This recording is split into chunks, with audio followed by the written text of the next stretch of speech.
नमस्कार। आज हम देखेंगे कक्षा 10 हिंदी मीडियम का क्षितिज भाग 2 से 8वां जो काव्य है कन्यादान और उस काव्य के कवि है ऋतुराज। तो हम आज वह देखेंगे। सबसे पहले हम ऋतुराज का परिचय जो है वो देखते हैं।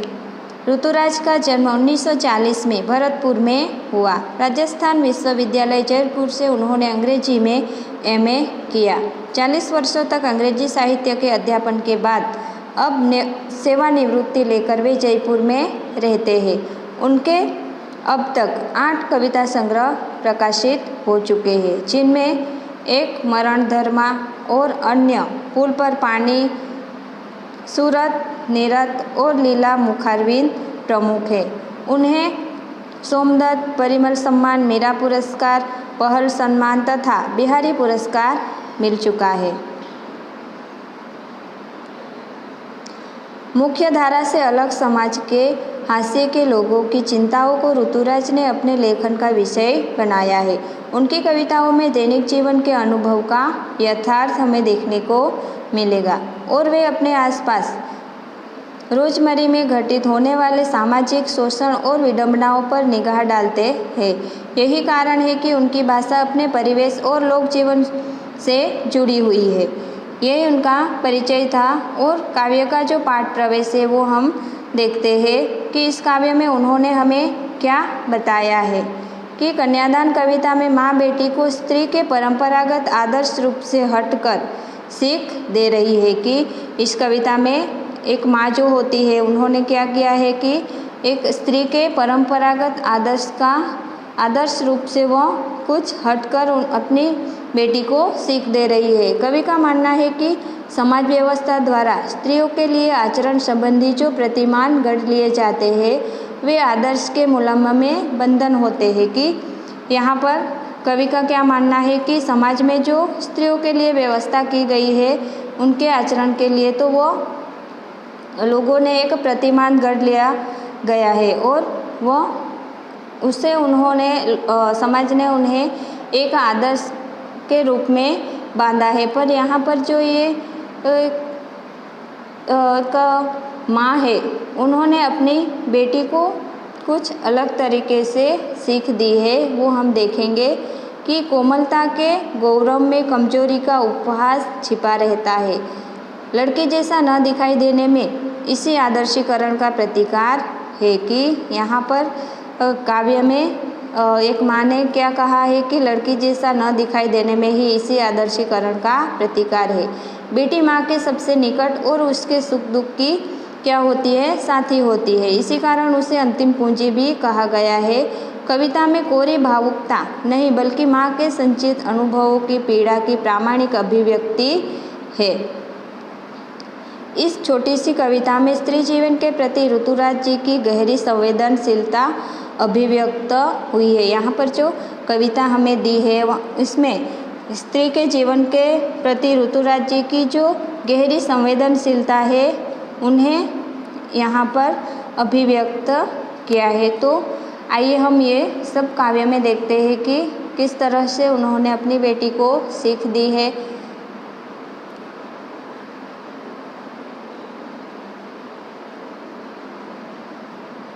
काव्य का नाम है कन्यादान। ही कितना प्रामाणिक था उसका दुख लड़की को दान में देते वक्त, जैसे वही उसकी अंतिम पूंजी हो।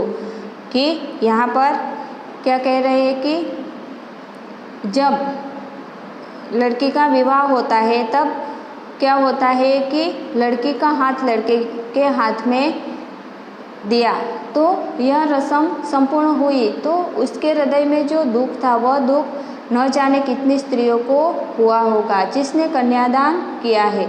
यहाँ पर कन्यादान यानी क्या होता है कि कन्यादान यानी कि कन्या का दान कर देना। यानी कि हम अगर कोई चीज़ किसी को दान कर देते हैं तो उस चीज़ पर फिर बाद में हमारा हक अधिकार नहीं होता है। तो यहाँ पर कवि को ये कन्यादान शब्द ये कुछ थोड़ा सा अलग लग रहा है, क्योंकि जब कन्या का दान दिया जाए तो इसका मतलब हम यह भी निकाल सकते हैं कि कन्या का दान दे दिया है तो उसके बाद उनसे हमारे सारे रिश्ते नाते टूट जाते हैं। तो ये जो कन्यादान शब्द है वो कुछ ज़्यादा हमें योग्य नहीं लगता है। इस तरह से यहाँ पर कवि कह रहे हैं कि उसके हृदय में जो दुख था वह दुख न जाने कितनी ही स्त्रियों के हृदय में है, कि कितनी ही स्त्रियों को ऐसा दुख हुआ होगा जब उन्होंने अपनी बेटियों को ससुराल में भेजा होगा किसी और के हाथ में उसका हाथ देकर, कि जिस भी स्त्री ने कन्यादान किया है वह उस दुख को क्या करती है, समझ सकती है, महसूस कर सकती है।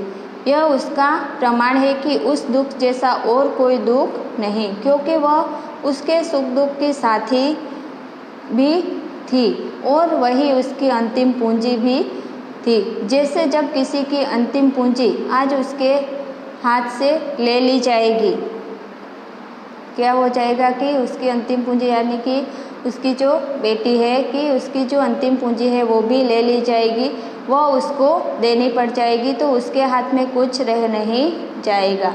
वो कितना असहाय हो जाता है, तो वही बताने की कोशिश कर रहे हैं कि उसके मन में जो दुख है, दुख हो रहा है, वह कैसा है, प्रामाणिक है। आगे कहते हैं कि लड़की अभी सयानी नहीं थी, कि अभी लड़की अभी कैसी नहीं थी, कि सयानी नहीं थी। लड़की अभी उम्र में अपने शरीर से सयानी हो सकती है, परंतु वह समझ से अभी सयानी नहीं थी, समझदार नहीं थी, यानी कि दुनिया की समझ उसमें अभी नहीं थी।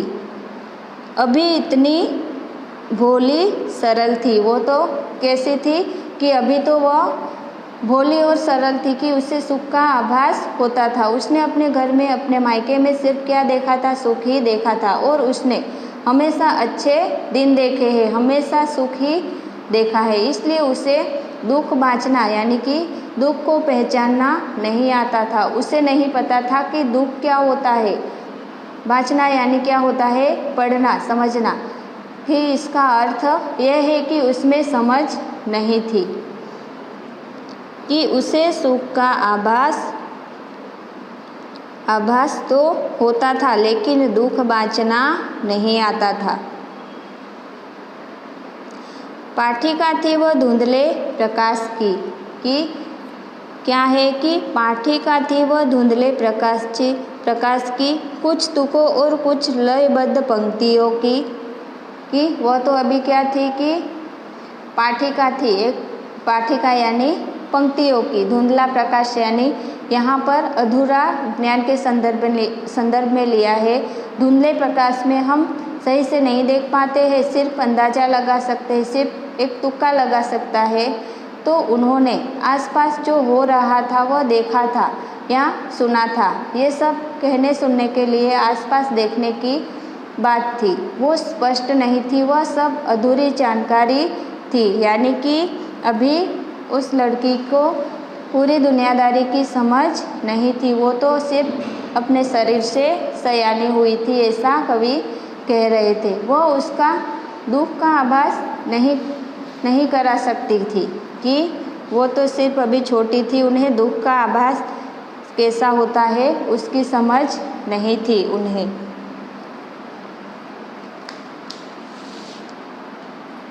कि यहाँ पर आगे कवि क्या कहते हैं कि वह उसको अंदाज दे सकती थी कि दुख ऐसा होता है। और आगे की पंक्ति में माँ बेटी को क्या सीख देती है कि माँ ने कहा पानी में झांककर अपने चेहरे पर मत रिझना, कि माँ अपनी बेटी को सीख देते हुए क्या कहती है कि पानी में झांककर अपने चेहरे पर मत रिझना, माने अपने चेहरे के सौंदर्य पर मुग्ध मत हो जाना, अपने आप को गर्वित महसूस करोगी। कि माँ बेटी को कह रही है कि तुम अपना चेहरा पानी में देखकर अपने सौंदर्य पर मुग्ध मत हो जाना, अपने आप को गर्वित महसूस करोगी। तो जब अपनी सुंदरता को देखोगी तो ऐसा मत करना, क्योंकि यह सौंदर्य और रूप हमेशा रहने वाला नहीं है, कि तुम अपने रूप पर ज़्यादा इठलाना मत, ये तो कुछ समय का सौंदर्य है, ऐसा माँ सीख दे रही है।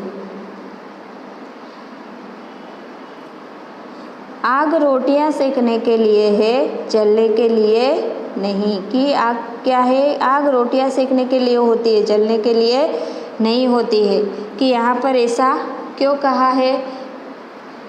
कि आगे वो कहती है कि क्योंकि उसमें हमारे समाज में उसने माँ ने अपने अनुभव में, अपने जीवन में उन्होंने देखा है। तो वो कह रही है कि उन्होंने समाज में देखा है कि किस तरह से घर की बहुओं का शोषण होता है, तो वह किसी से कुछ कह नहीं पाती है, तो अपने आप को रसोई की आग में क्या करती है? जला डालती है। अगर उस पर कोई दुख आता है तो वो ना ही किसी से कह पाती है और ना ही सह सकती है। तो कितनी स्त्रियां क्या करती है कि वह अपने आप को आग में जला डालती है। तो वह यहाँ पर अपनी बेटी को सलाह देते हुए कहती है कि यह आग खाना बनाने के लिए है, जलने के लिए नहीं। कि यह आग तो खाना पकाने के लिए होती है, हमें इसमें जलना नहीं है। तुम पर कोई अत्याचार हो, तुम्हें कोई अगर दुख मिले और तुम्हारा कोई शोषण करे तो उसके विरुद्ध तुम क्या करना? आवाज़ उठाना, चुप मत बैठना और अपने आप को कमज़ोर मत समझना। कि बेटी को क्या कह रही है कि अगर तुम पर कोई दुख आए, कोई शोषण करे, कोई अत्याचार हो तो तुम चुप मत बैठना, उस अत्याचार पर तुम क्या करना? अपना आवाज़ उठाना और अपने आप को कभी कमज़ोर मत समझना। वस्त्र और आभूषण शाब्दिक भ्रमों की तरह बंधन है स्त्री जीवन के। कि आगे इस बेटी की माँ जो है वो कह रही है कि ये जो अच्छे कपड़े हैं और आभूषण है, यह सब बंधन है नारी जीवन के। अच्छे अच्छे कपड़े और आभूषण ये तो नारी जीवन के क्या है? बंधन है। नारी जीवन के जिस प्रकार शब्दों से लोग तुम्हें भ्रमित कर देते हैं, इसी प्रकार से यह अच्छे अच्छे वस्त्र, कपड़ों का लालच और गहने ये सब अधिक महत्व के नहीं है। कि यहाँ पर क्या कह रही है कि ये जो अच्छे अच्छे कपड़े मिलेंगे, गहने मिलेंगे, तो वो तो तुम्हें भ्रमित करने के लिए दिए जाएंगे, पर ये सब तुम्हारे लिए ज़्यादा महत्व नहीं है, इसलिए इनसे बहुत लगाव नहीं रखना। कि इसीलिए तुम इस पर अपना मोह ज़्यादा रखना नहीं। और अंत में सीख दे रही है कि माँ ने कहा लड़की हो ना, पर लड़की जैसी दिखाई मत देना। कि आगे अंत में माँ क्या कहती है कि तुम तो लड़की हो ही, पर कैसी मत दिखाई देना? लड़की जैसी दिखाई मत देना। माँ ने कहा कि तुम लड़की हो, कोई बात नहीं है, तुम लड़की ही हो, पर लड़की की तरह अपने स्वाभाविक गुणों को बनाए रखना। कि लड़की में जिस तरह से स्वाभाविक गुण होने चाहिए वो तो तुम्हें रखने ही है, पर तुम्हें लड़की की तरह दिखाई नहीं देना है। इसका मतलब क्या है? कि अपने स्वाभाविक गुणों को बनाए रखो, सरल रहो, लेकिन जब लड़की जैसा दिखाई मत देना। औरों के सामने अगर आवश्यकता पड़ी तो तुम्हें अपना विरोध भी प्रकट करना है, अपनी हिम्मत दिखानी है। तुम्हें क्या करना है कि कमज़ोर नहीं बनना है। और जैसा कि लड़की को कमज़ोर, असहाय माना जाता है समाज में, तो ऐसा दिखना मत कि तुम अपनी असहायता किसी को मत दिखाना और लोगों के सामने समय आने पर अपनी आवाज़ उठाना। तुम लड़की हो ना, तो स्वाभाविक गुण बनाए रखना, पर औरों को यह असहाय, ये तुम लड़की हो तो लड़की की तरह रहना, पर औरों को क्या नहीं दिखाना है कि उसको यह एहसास नहीं होने देना है कि तुम असहाय हो, कमज़ोर हो। तुम अपनी कमज़ोरी किसी को भी नहीं दिखाना। तो जब भी ज़रूर पड़ेगी तो तुझे उन लोगों के सामने आवाज़ भी उठानी है। तो इस तरह से यहाँ पर एक माँ जो है वो अपने बेटी का कन्यादान करते समय जो सलाह देती है और जो सीख देती है, वो यहाँ पर कवि ने बहुत ही अच्छे तरीके से हमें दिखाया है। तो यहाँ पर ये काव्य पूरा होता है। तुम्हें इसका अभ्यास करना है, समझना है और शब्द के अर्थ समझने हैं और उनके प्रश्न के उत्तर भी समझकर लिखने हैं।